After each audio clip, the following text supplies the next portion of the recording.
बाबा, ये आपका ही आशीर्वाद है बाबा, जो इतने वर्षों के बाद हमें पुत्र की प्राप्ति हुई है। अब आप ही इसका नामकरण कीजिए बाबा। हाँ हाँ बेटा, क्यों नहीं, आप अपने पुत्र को मुझे दीजिए।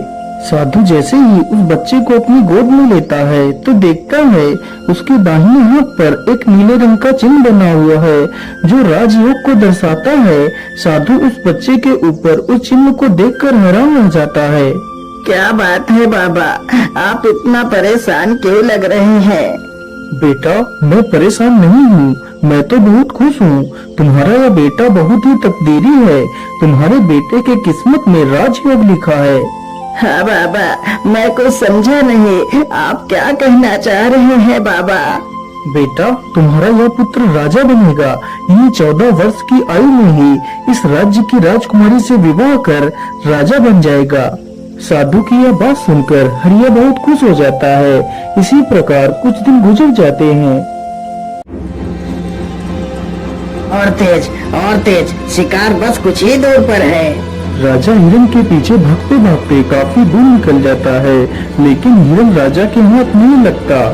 ओहो, सत्यानाश हो तेरा, भागते भागते इतनी दूर निकल आया, लेकिन हिरन तो हाथ लगा ही नहीं, और प्यास भी इतनी जोर की लगी है। आसपास तो कोई नदी और तालाब भी नहीं है। मुझे लगता है इस ओर कोई गांव नजदीक ही पड़ेगा। चलो इस ओर ही चलता हूँ।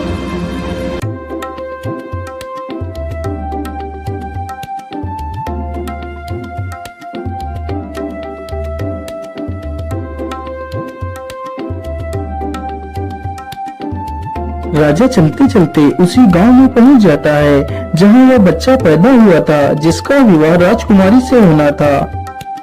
अरे बाबा, सुनिए जरा, मुझे बहुत जोर की प्यास लगी है। कृपा कर आप मुझे थोड़ा सा पानी पिला दीजिए। हाँ हाँ बेटा, क्यों नहीं, तुम यहीं रुको, मैं अभी तुम्हारे लिए पानी लेकर आता हूँ। वो बूढ़ा व्यक्ति अंदर जाता है और राजा को पानी का घड़ा लाकर दे देता है। फिर वह राजा पानी पी लेता है। अरे बाबा, ये इतने सारे लोग इकट्ठे होकर कहाँ जा रहे हैं? अरे बेटा, ये सारे लोग हरिया के घर जा रहे हैं। उसके घर एक बहुत ही तकदीरी पुत्र पैदा हुआ है। उसकी भविष्यवाणी साधु बाबा ने की है। लेकिन बाबा, उस साधु ने ऐसी क्या भविष्यवाणी की है जो ये सारे लोग उसके पुत्र को देखने के लिए जा रहे हैं?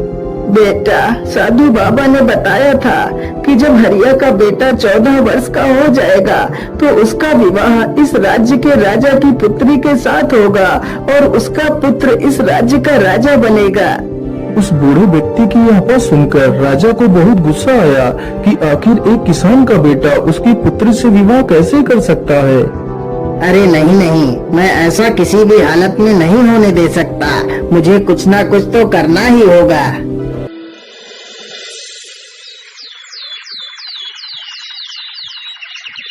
राजा अगले ही दिन अपना वेश बदलता है और उसी गांव में पहुंच जाता है। अरे भाई, ये हरिया किसान का घर कहाँ पर है?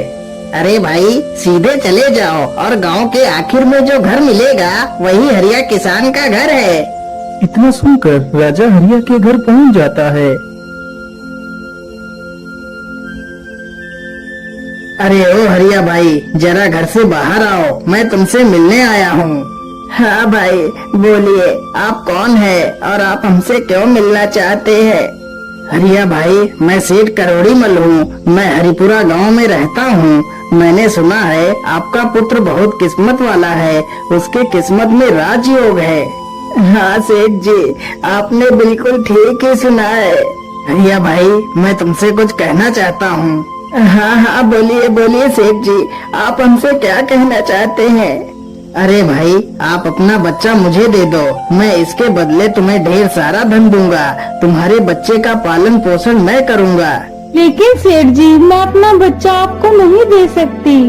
अरे हरिया भाई, जरा सोच लो, मैं इसे यहाँ लेने आया हूँ। इसमें ईश्वर की ही मर्जी है कि आपके बच्चे का पालन पोषण एक अच्छी जगह पर हो। तुम सोचो, तुम एक मामूली से किसान हो, तुम